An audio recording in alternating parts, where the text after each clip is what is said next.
Saan ang utang yun ang 20? Iyo. Hello po. Sir, magandang hapon po. Kayo po si Sir Roger Macaraig. Sir, meron ga pong tumawag sa inyo na konsehal dito sa inyo? Oh, May tumawag po sa inyo? wala pa. Wala naman po. Kasi sir, kami po inandoon sa sa barangay hall. Oh. Parang may tumawag daw po kay kay ma'am. Kay Ma'am Rona. Oh, Rosie ito. Parang hindi ko nga nasagot. Parang may tumawag tapos biglang namatay. Pero may tumawag nga kanina. Opo, kayo po pinapupunta baka- doon sa barangay. Baka yun na. Si Dadong ka? Konsehal Dadong? Hindi sir, gawa sir ng anak nyo gaho si Ma'am Giselle Macaraig. Oo. Ay, nangutang gaho sa amin. Nang? Ng pera po. Si yung nangutang? Si Lisel po. Kaibigan ko po yun before. Ay, di pag nang... kaibigan yung nasa Purkawa. Nung sila dati nasa Purkawa. Sige, yung mga kaibigan. Ano naman siya sabi siya? Ay, hindi sa dyan sasabihin. 2 buwan na po. Ngayon po, di pag nanghihiram po, pinaluluwagan ko naman. Ngayon, sir, umabot na ho ng 20,000 Ay, hindi ko na ho makausap. Ay, ang last hong sabi sa akin, ang puntahan mo na lang doon na yung aking ama. Diyan sa diyan sa Ibaan. Ay, di, kaya po pinagtanong ho namin din sa barangay. Hindi, nandun sila sa may barangay. Ay, kailangan kayo, sir, doon sa barangay. Tingnan natin. Ay, si Ma'am Liselga po'y nakakausap nyo. Kanina. Oo, kaya ako. Ay, wala akong sinasabing ganito. Wala. Ay, sure. Ay, aray, kailangan na din ho namin. Kaya kami nagpunta na din dito. Pumilit na ho kami. Saan ang utang yun ang 20? Hindi. Oh, samahan niyo na lang, ma'am. What na?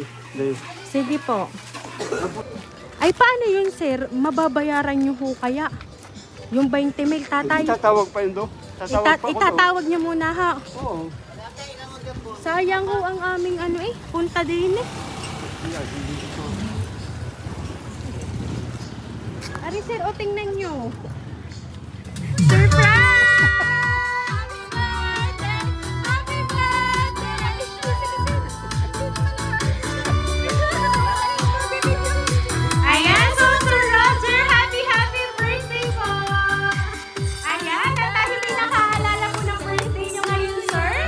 Ayan, happy birthday, sir. Nagpili ko yung balloons para po sa inyo. Ayan.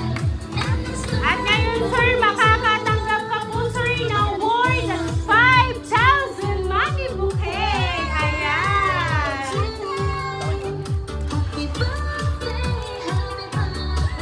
Naiyak ang papa! Ayan. At ngayon, sir, meron lang po akong babasahin pong message sa inyo. Pero, sir, meron ka bang idea kung sino po ang nagpadala ng surprise? Ayan. Sir, inyo pong pakinggan, sir, at malalaman nyo po. Ayan.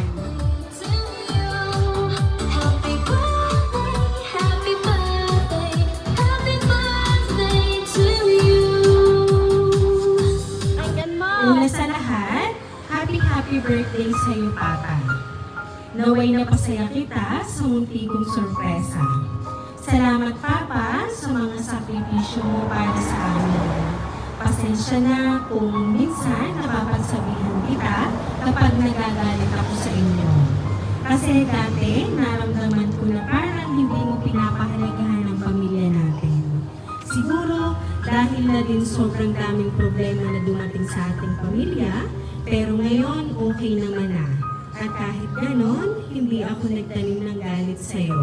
Bagkus, nagsumikap ako para sa ating pamilya, para naman maiparanas ko sa inyo na guminhawa ng kaunti. Dahil sobrang hirap ng buhay natin dati. Sobrang nagpapasalamat ako kay Lord kasi hindi niya tayo pinabayaan. At ngayon, sa araw ng birthday mo, naway maging masaya ka. At ang tanging hiling ko lang palagi kay Lord ay bigyan ka pa ng maraming kaarawan at bigyan ng malusog na pangangatawan. Basta mag-iingat palagi sa pagbabay kung saan man ikaw napunta at bawasan na ang pag-iinom at natanda na. Palagi mong tatandaan na mahal kita papa ko. Miss ko na kayo.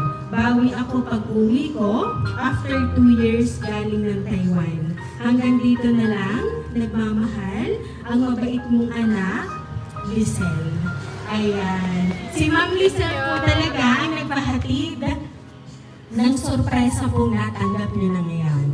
Ayan. Alam po namin, sir, na masaya-masaya si Ma'am Lisel dahil ngayon siya po ay nanonood at inyo na pong natanggap ang kanyang gustong ipa-birthday para po sa inyo. Pero anyway, sir, ano po ba ang gusto niyo pong sabihin para kay Ma'am Lisel at saka po sa inyong mga anak? Dahil, sir, naalala ang inyong kaarawan at talaga kayo ay binigyan ng ganitong surprise. Mga anak, ang masasabi ko sa inyo, ay nandito lang ko at sa inyong apa at mga apo. At lalo-lalo na sa aking nasa Taiwan. Ikaw, Lisel, ay mag-ingat at naway patibayan ng Panginoon.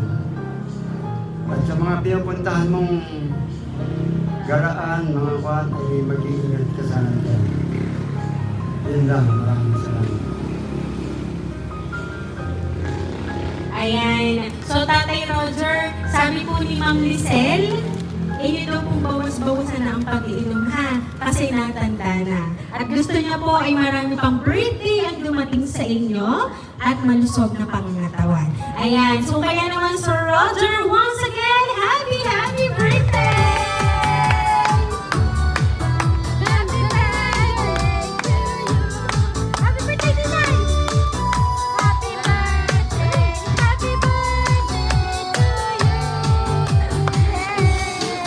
Ayan, Sir Roger, dahil ang birthday niyo po, aawitan ka po namin, sir, ng happy birthday.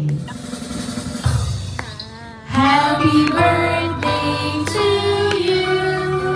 Happy birthday to you. Happy birthday, happy birthday. Happy birthday to you. Ayan, sabay-sabay po tayong lahat. Happy birthday to you.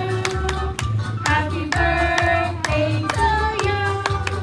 Happy birthday, happy birthday, happy birthday to you. Ayan, so Sir Roger, kayo po ay mag-wish and then hipan niyo po ang kandila.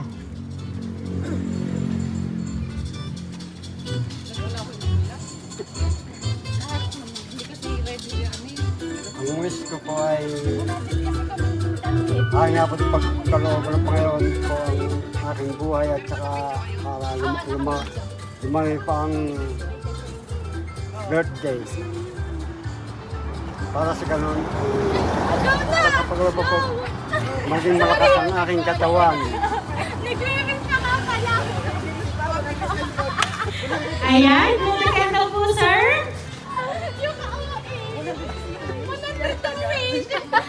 Ay, mabos ng kandila. Ay, mabos ng kandila! Sige, yung wish! Yun lang po. 100 na wish! Happy birthday! Ate, kalumos na ang kandila, Uwi pa ko na. Ayan, Sir Roger, once again, happy birthday! Ayan. At kami lang, sir, ay magpapakilala para po sa inyo. Kami po ang Rain Surprise Delivery all the way from Barangay Calicanto, San Juan, Batangas. And Sir Roger, muli binabati ka po namin na